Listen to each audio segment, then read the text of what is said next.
खबर जयपुर से है, जहां बीजेपी विधायक गोपाल शर्मा फूस का बंगला कच्ची बस्ती के दौरे पर रहे। इस दौरान उन्होंने स्थानीय निवासियों से संवाद करके उनकी समस्याएं सुनी है। वहीं इस मौके पर कांग्रेस पर निशाना बोलते हुए उन्होंने कहा कि कांग्रेस सरकार ने कच्ची बस्तियों की दुर्दशा की है। तो जयपुर से ये जानकारी आपको दे रहे हैं, जहां पर लोगों से मिलकर के विधायक ने समस्या सुनी है। आप तस्वीर देखिए, जहां पर विधायक गोपाल शर्मा पहुंचे हैं और बस्ती में जो लोग थे उनसे बातचीत करते हुए दिखे हैं, उनकी समस्याओं को सुनते हुए दिखे हैं। विधायक गोपाल शर्मा का कांग्रेस पर हमला और कांग्रेस सरकार ने की कच्ची बस्तियों की दुर्दशा, ये उनकी तरफ से कहा गया है। लोगों से मिलते हुए आप देखिए विधायक नजर आ रहे हैं, लोगों से बातचीत करते हुए दिख रहे हैं और साथ ही साथ क्या समस्याएं हैं वो भी गांव वालों से पूछते हुए दिखे हैं। अधिकारियों को कड़े निर्देश देते हुए दिख रहे हैं और साथ ही साथ कांग्रेस पर जम करके उन्होंने हमला बोला है। विधायक गोपाल शर्मा का ये कहना है कि कांग्रेस सरकार ने कच्ची बस्तियों की दुर्दशा की है। कोटपुतली के बांसुर इलाके में बिजली का पोल लगाने के दौरान बुजुर्ग का हाई वोल्टेज ड्रामा देखने को मिला है। बुजुर्ग व्यक्ति पोल के लिए खोदे गए गड्ढे में बैठ गया और अधिकारियों से पोल न लगाने की मांग करने लगा। ये रिपोर्ट देखिए।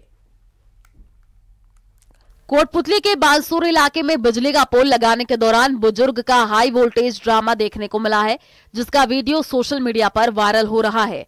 बाद में सूचना पर पहुंची पुलिस ने समझाइश करके मामले को शांत कराया। दरअसल बुजुर्ग व्यक्ति पोल के लिए खोदे गए गड्ढे में बैठ गया और अधिकारियों से पोल लगाने की मांग करने लगा, जबकि जिस जमीन पर पोल लगाया जा रहा था वह उसकी नहीं थी। बुजुर्ग का कहना था कि उनके खेत के ऊपर से हाई वोल्टेज लाइन गुजर रही है, जिसे हटाया जाना चाहिए और इसी बात को लेकर के उन्होंने मौके पर जमकर हंगामा किया। इस दौरान बुजुर्ग बिजली का पोल लगाने के लिए गड्ढे में जाकर के बैठ गया। स्थिति बिगड़ती देख बिजली विभाग के सहायक अभियंता प्रशांत शर्मा कर्मचारियों के साथ पहुंचे और बुजुर्ग को समझाने की कोशिश की।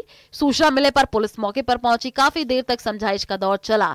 बाद में बुजुर्ग से समझाइश कर मामला शांत कराया गया और बुजुर्ग को गड्ढे से बाहर निकाला गया। डिप्टी सीएम प्रेमचंद बैरवा को जान से मारने की धमकी देने के मामले में पुलिस अब तक 6 बदमाशों को गिरफ्तार कर चुकी है, जिनमें से 4 बदमाश सेंट्रल जेल से, जबकि 2 आरोपी जुनैद और मोहम्मद अशरफ को झोटवाड़ा से गिरफ्तार किया गया है। आरोप है कि जुनैद और अशरफ ने जेल के कर्मचारियों से मिली भगत कर बंदियों को सिम और मोबाइल उपलब्ध कराए। ये रिपोर्ट देखिए।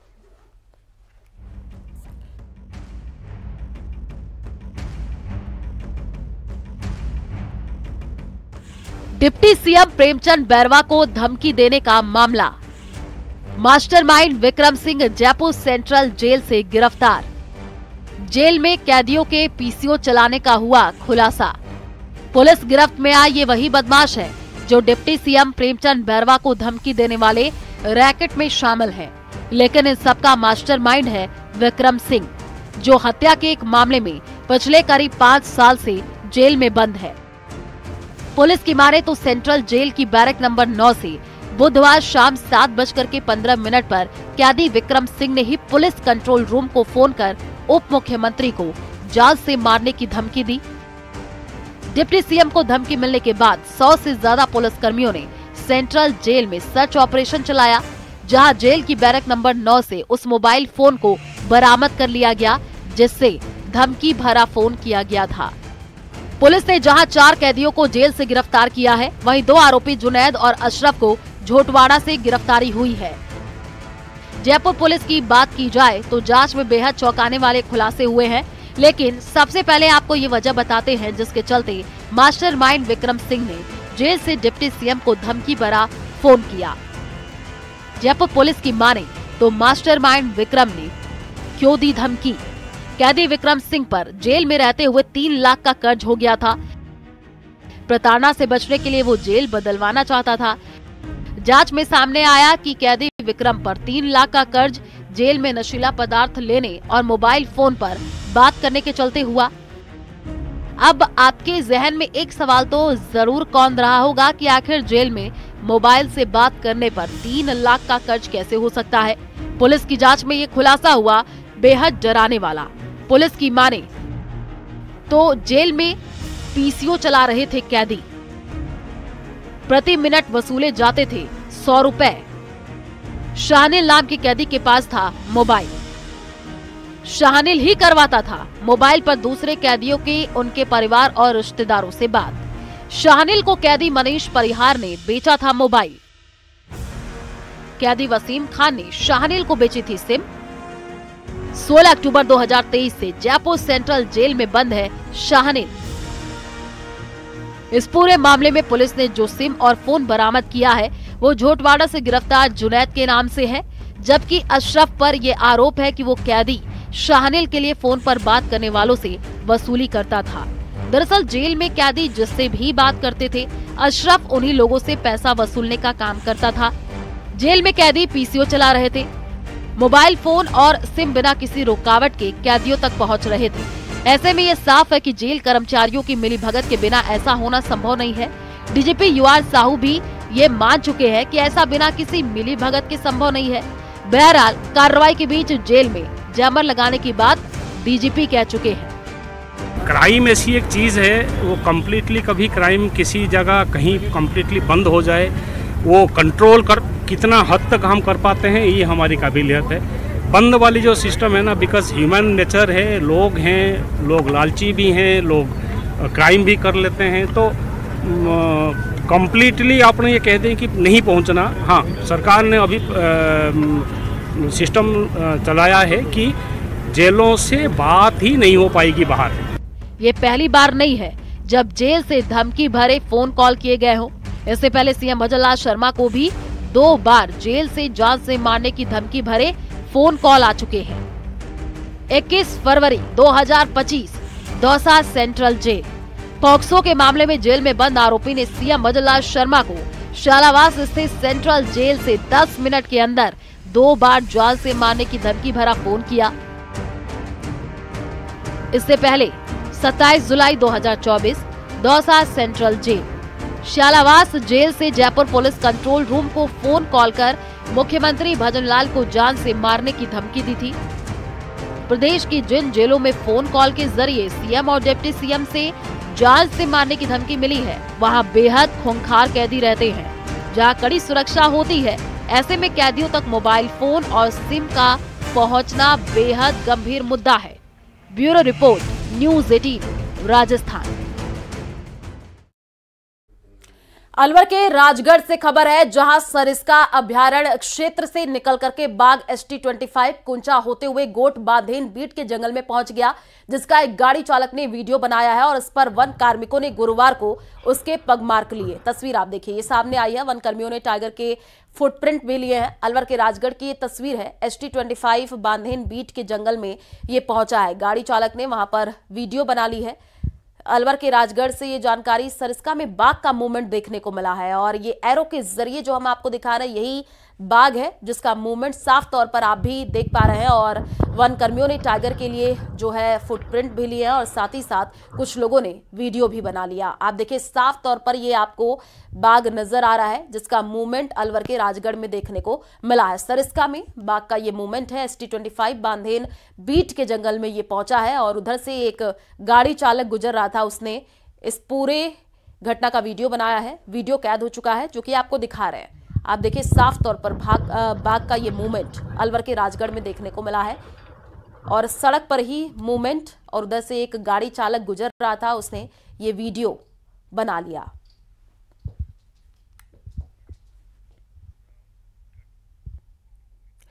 रामपुरा कोतवाली थाना पुलिस ने कार्रवाई करते हुए 16 लाख रुपए की ठगी के मामले में फरार चल रहे एक आरोपी को गिरफ्तार किया है।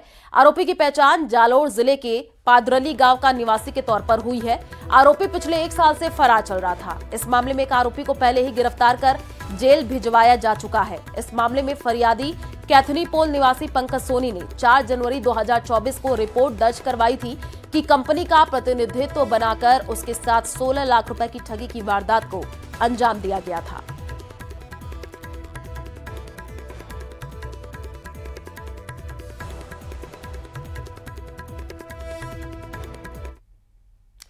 उत्तर भारत के प्रसिद्ध मेलों में शुमार शक्तिपीठ कैला देवी का लक्खी मेले में बड़ी संख्या में श्रद्धालु उमड़ रहे और इसके साथ ही शहर के आसपास के हर मार्ग पर श्रद्धालुओं का रैला नजर आने लगा है। मंदिर में हजारों लोगों ने दर्शन के लिए अब पहुंच रहे हैं और अब तक करीब 5 लाख श्रद्धालु माता के दरबार में हाजिरी लगा चुके हैं। मंदिर परिसर में श्रद्धालुओं की लंबी लंबी कतारें फैली हुई हैं और कैला मां के जयकारों से वातावरण गूंज रहा है। वहीं रास्ते भर में श्रद्धालुओं की सुविधा के लिए जगह जगह भंडारे लगाए गए हैं।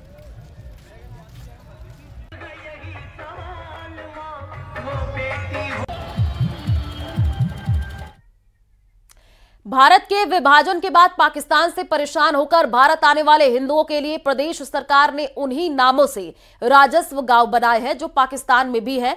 छाछरों के बाद चाररोड को राजस्व गांव बनाया गया है। आपको बता दें कि चाररोड नाम से पाकिस्तान में भी मौजूद है। चाररोड राजस्व गांव बनने के बाद ग्रामीणों में उत्साह का माहौल है और खुशियां मनाई जा रही हैं। ये रिपोर्ट देखिए।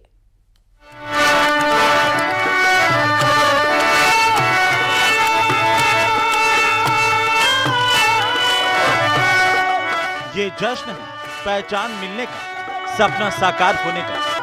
भारत विभाजन के बाद भारत में विस्थापित लोगों को जब चारनोर के रूप में राजस्व गांव की सौगात मिली तो ये झूमने पर मजबूर हुए। दरअसल पाकिस्तान में परेशान होने के बाद इन्होंने भारत में शरण ली थी। सरकार ने पहले बाड़मेर में चाचरों को राजस्व गांव बनाया और अब चारनोर को राजस्व गांव का दर्जा दिया गया है। इससे पाकिस्तान के चारनोर से विस्थापित हुए हिंदू परिवार बेहद खुश हैं। हमसे कोई पूछता था कि मूल गांव, तो हम चारनोर कहते थे। वैसे बड़े बुजुर्गों के साथ में प्रत्येक बाल्यावस्था गुजरती है, ठीक हमारा वैसे ही गुजरा। तो जब बाल्यावस्था में जो बातें, घटनाएं, कहानी, किस्से जो भी सुने, सारे ही शब्दों में कहीं न कहीं चारनोर धाट शब्द आया करता था। ये एक जैन में शब्द होता था। हमने जन्म के हमारा यहाँ हुआ तो हमने चारनोर कभी देखा नहीं, लेकिन मन में एक उत्साह था चारनोर है कैसा, और उस उत्साह की पूर्ति सिर्फ और सिर्फ बुजुर्गों की बातों से हुआ करती थी। पाक विस्थापित परिवार के लोग जब पाकिस्तान छोड़कर भारत आए थे तब उनके घर तथा धन दौलत उन पुराने गांव में बॉर्डर के उस पार ही रह गए थे। अब जब सरकार ने नए राजस्व गांव के रूप में चारनोर और छाछरों को राजस्व गांव बनाया तो इन्हें दशकों पुरानी पहचान मिली है। हाँ, ऐसी आपत्ति तो सर 1971 का जो वार हुआ था उसमें तो वहाँ कई कठिनाइयाँ आ रही थी।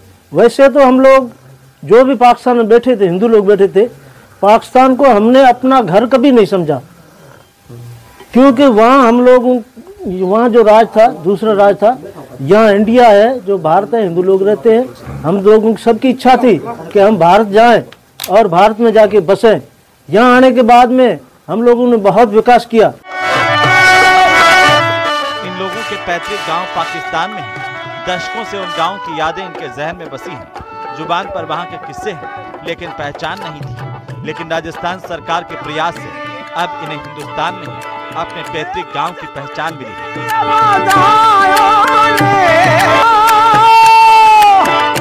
बाड़मेर से प्रेमदान देथा की रिपोर्ट।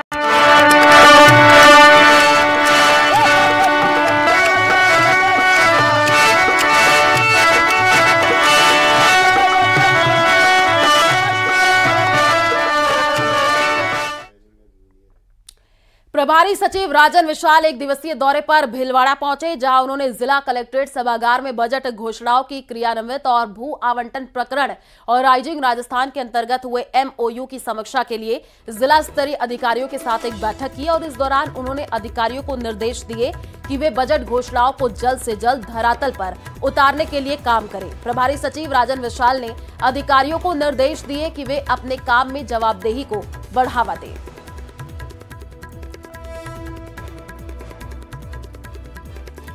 भीलवाड़ा से जानकारी आपको दे रहे हैं, जहां पर अधिकारियों को काम के प्रति जवाबदेही बढ़ावा देने को कहा गया है। बजट घोषणाओं को धरातल पर उतारने के भी सख्त निर्देश दिए गए हैं। राइजिंग राजस्थान के तहत हुए MOU की समीक्षा और प्रभारी सचिव ने ये बैठक ली है। बजट घोषणाओं को धरातल पर उतारने के निर्देश दिए गए हैं।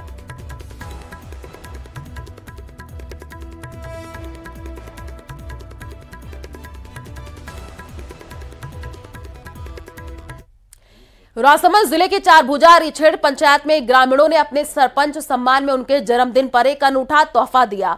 सरपंच के प्रति अपना स्नेह और सम्मान जताते हुए गांव की महिला और पुरुष बड़ी संख्या में एकत्रित हुए हैं और रक्तदान शिविर का आयोजन किया। ये तोहफा सरपंच केसर के 5 सालों के कामों के सम्मान में दिया गया, जो एक अद्वितीय उदाहरण है। राजसमंद जिले के चारभुजा रिछेड़ पंचायत में ग्रामीणों ने अपने सरपंच सम्मान में उनके जन्मदिन पर एक अनूठा तोहफा दिया। सरपंच के प्रति अपना स्नेह और सम्मान जताते हुए गांव की महिला और पुरुष बड़ी संख्या में एकत्रित हुए रक्तदान शिविर का आयोजन किया। ये तोहफा सरपंच केसर के 5 वर्षों के कार्यों के सम्मान में दिया गया, जो एक अद्वितीय उदाहरण है। आपको बता दें कि सरपंच के जन्मदिन पर आयोजित रक्तदान शिविर ने साबित कर दिया है कि उनके नेतृत्व में गाँव में एक मजबूत समुदाय की भावनाएं विकसित हुई है। कोरोना काल के दौरान गाँव के विकास में सरपंच के निरंतर प्रयासों और गाँववासियों के प्रति उनकी सच्ची निष्ठा ने उन्हें खास बनाया है। ये सर हमारा समस्त ग्रामवासियों द्वारा ये एक संस्था बना रखी है, अलग ज्योति सेवा सहयोग ट्रस्ट। उसके माध्यम से ये रक्तदान शिविर आज हमारे जन जन के लाडले विकास पुरुष सरपंच साहब श्रीमान केसर सिंह जी का बर्थडे है और वो समाज हित में कार्य करते रहते हैं। तो इस ट्रस्ट के माध्यम से हमने ये माध्यम से समस्त ग्रामवासियों ने मिलकर ये आज सरपंच साहब का जन्मदिन है उसको भव्य बनाए। और ये पहल न केवल सरपंच के कार्यों का सम्मान है, बल्कि ये दिखाता है कि किस प्रकार एक समुदाय अपने नेता के योगदान को सराहता है और समाज की भलाई के लिए आगे आता है।